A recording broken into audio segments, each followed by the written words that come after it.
Hey everyone, I'm Michaela, and for the next 2 sessions, we're going to be talking about community. When I was your age, we had WWJD bracelets that were super popular. They were meant to make people think before they act by asking, what would Jesus do? Nowadays, there are bracelets that I've seen around that answer that original question by saying HWLF, He would love first. Today, I'm going to pose a question to you that speaks to both of those acronyms. What did Jesus do? This question forces us to look at Jesus' life and the examples he set so we can follow in those footsteps. Now, I know that for many of you, it's back to school season. That means you're reconnecting with teachers, friends, and acquaintances. Some of you are meeting those for the first time. The same is true for church, too. You might be going into small group for the very first time today, or maybe you've known your small group leaders for many, many years.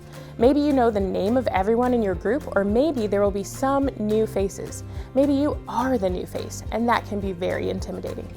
When we look at Jesus' life, we see that he and the disciples all experienced that too. At one point, many of the disciples were strangers to each other. At one point, Jesus was a stranger to all the disciples. Here's how it happened. As Jesus walked along the Galilee Sea, he saw 2 brothers, Simon, who is called Peter, and Andrew, throwing fishing nets into the sea because they were fishermen. "Come, follow me," he said, "and I'll show you how to fish for people." Right away, they left their nets and followed him. Continuing on, he saw another set of brothers, James, the son of Zebedee, and his brother, John. They were in a boat with Zebedee, their father, repairing their nets. Jesus called to them, and immediately they left the boat and their father and followed him. That's Matthew 4:18 through 22. The disciples opted in to the community that Jesus was forming. We also read, as Jesus continued on from there, he saw a man named Matthew sitting at a kiosk for collecting taxes. He said to him, "Follow me," and he got up and followed him. As Jesus sat down to eat in Matthew's house, many tax collectors and sinners joined Jesus and his disciples at the table. Now this guy Matthew, he left his desk and followed Jesus, not knowing who else was in this community.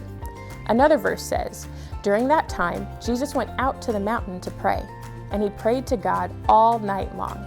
At daybreak, he called together his disciples. He chose 12 of them, whom he called apostles. Simon, whom he named Peter, his brother Andrew, James, John, Philip, Bartholomew, Matthew, Thomas, James, the son of Alphaeus, Simon, who is called a zealot, Judas, the son of James, and Judas Iscariot, who became a traitor. Here we see this community Jesus is building to take shape with all these names. Jesus called each of them to the community with him, but also with each other. We have the same calling. Jesus is calling you to be in community with him, but also the people in your church, and especially the people in your small group. See, there's a reason we emphasize the time you spend in your small group with your peers and your leaders. When we look at what Jesus did, we can see it's important for us to do too. Now here's the craziest part about the community that Jesus was building way back then. I heard a speaker named Ryan Leake explain it, and it blew my mind. We already read about how Jesus had called all these people together. Well, one of them was Matthew, the guy who left his desk to follow Jesus. He was a tax collector, which meant he basically worked for the government that was ruling over the Jewish people at the time. The government was not kind or helpful, and people really disliked the tax collectors because not only did they work for the government, but they scammed the everyday people into giving more money than they should so that the government would have their money, but then the tax collectors would have the extra. So yeah, Matthew was that guy. Then we read just a few short words about another guy that Jesus called, Simon the Zealot. Now you know when someone has a name that includes the adjective, that person was hardcore into whatever the adjective is. I'd probably be known as Michaela Church Lady, because that's just what I do. The guy was known as Simon the Zealot. At that time, zealots were people who were gathering together to oppose the government, but in a very fanatical and, well, zealous manner. So now, when we look at this group of names, we see some fishermen, a tax collector, and a guy who specializes in anarchy. You can just imagine what some of their initial meetings were like. Lots of differences, opinions, ways of accomplishing things, loyalties, friends, brothers, strangers. But at the end of the day, they all had Jesus in common. You're about to head to your small group. Your leader has a whole list of names. You'll have differences of opinion, ways of accomplishing things, loyalties. Some of you might be friends and some of you might be strangers. But at the end of the day, you all have Jesus in common. Jesus called the disciples to live in community, and that's what he calls us to do as well. So value the time in your small group together.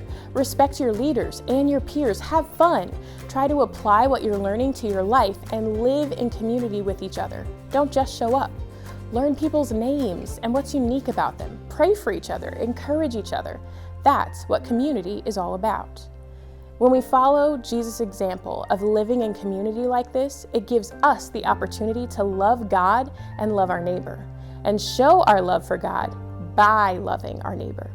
These two things were priorities of Jesus, and they should be our priorities as well.